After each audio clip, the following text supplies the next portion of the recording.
फाल्गुन मास महाशिवरात्रि का गुप्त रहस्य भाग 4 महादेव की कृपा। भक्तों, जब फाल्गुन की पावन वायु बहने लगती है, जब प्रकृति स्वयं ओम नमः शिवाय का जाप करने लगती है, तब आता है वो दिव्य पर्व महाशिवरात्रि। पर क्या आप जानते हैं भक्तों, महाशिवरात्रि केवल एक पर्व नहीं, ये आत्मा के जागरण की रात्रि है।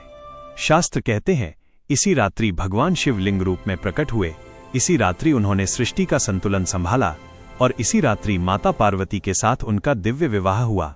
लेकिन इसका एक गहरा वैज्ञानिक और गुप्त रहस्य भी है। भक्तों, महाशिवरात्रि पर जागरण का महत्व केवल परंपरा नहीं है। तथ्य ये है कि इस रात पृथ्वी की स्थिति ऐसी होती है कि मनुष्य के शरीर में रिसेप्टर सेल्स और स्पाइन, रीढ़ की हड्डी में ऊर्जा का प्राकृतिक उभार होता है। ब्रह्मांड की ऊर्जा इस रात नीचे की ओर नहीं, ऊपर की ओर प्रवाहित होती है। इसीलिए योगी, ऋषि और साधक इस रात्रि जागरण करते हैं। भक्तों, इस रात रीढ़ की हड्डी को सीधा रखकर बैठने से और ध्यान लगाने से आपकी चेतना का स्तर पूरी तरह बदल सकता है। इसीलिए इस रात सोना एक स्वर्णिम अवसर खोने जैसा है। शिवलिंग पर चढ़ाई जाने वाली वस्तुओं के पीछे का रहस्य भी अद्भुत है। जब आप जल चढ़ाते हैं तो वह केवल पत्थर पर जल नहीं, बल्कि आपके अहंकार का विसर्जन है। दूध शांति और शुद्धता का प्रतीक है। शहद चढ़ाने का अर्थ है अपने व्यवहार में मधुरता लाना, और घी अर्पण करने का अर्थ है महादेव से शक्ति और ओज की प्रार्थना करना। भक्तों, क्या आप जानते हैं कि महाशिवरात्रि की आधी रात को निशिता काल कहा जाता है? यह वह सबसे शक्तिशाली समय है जब महादेव ब्रह्मांड में अपने दिव्यतम रूप में विचरण करते हैं। इस मात्र 48 मिनट के समय में किया गया एक ओम नमः शिवाय का जाप बाकी दिनों के लाखों जापों के बराबर फल देता है।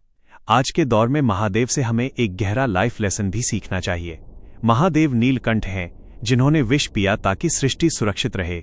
इस शिवरात्रि संकल्प लें कि आप भी अपने मन की कड़वाहट और क्रोध के विष को नियंत्रित करेंगे और दूसरों को केवल प्रेम का अमृत देंगे। भक्तों, दुनिया जिसे शून्य कहती है, मेरे महादेव वहीं से शुरू होते हैं। महाशिवरात्रि केवल व्रत रखने का दिन नहीं, बल्कि खुद के भीतर झांकने का दिन है। क्या आप तैयार हैं उस शून्य से मिलने के लिए? यदि जीवन में संकट चल रहा हो, मार्ग दिखाई न दे, तो इस महाशिवरात्रि बस इतना कर लेना। सुबह स्नान करके शिव का ध्यान, ओम नमः शिवाय 108 बार, रीढ़ की हड्डी सीधी रखकर शिवलिंग पर जल या दूध का अर्पण, और अंत में एक प्रार्थना, हे महादेव, मुझे नहीं पता क्या चाहिए, बस जो आपके चरणों तक ले जाए वही दे दीजिए। भक्तों, महादेव शब्द नहीं देखते, भाव देखते हैं। फाल्गुन मास में की गई भक्ति सीधे कैलाश तक पहुंचती है। अगले भाग की झलक। भक्तों, अगले भाग में हम जानेंगे महाशिवरात्रि की वो विशेष पूजा जिससे रुका हुआ भाग्य भी चल पड़ता है। कौन सा एक मंत्र है जो फाल्गुन मास में तुरंत फल देता है, और वह गुप्त उपाय जिससे महादेव घर परिवार पर अपनी विशेष कृपा बरसाते हैं। इसलिए भक्तों, अगला भाग मिस मत करना, क्योंकि वहां शुरू होगी आपके जीवन बदलने वाली भक्ति यात्रा। भक्तों, आपको कथा पसंद आई हो तो कमेंट में हर हर महादेव लिखें, वीडियो को लाइक करें, चैनल महादेव की कृपा को सब्सक्राइब करें और शेयर करें, ताकि शिव की ये महिमा जन जन तक पहुंचे। हर हर महादेव।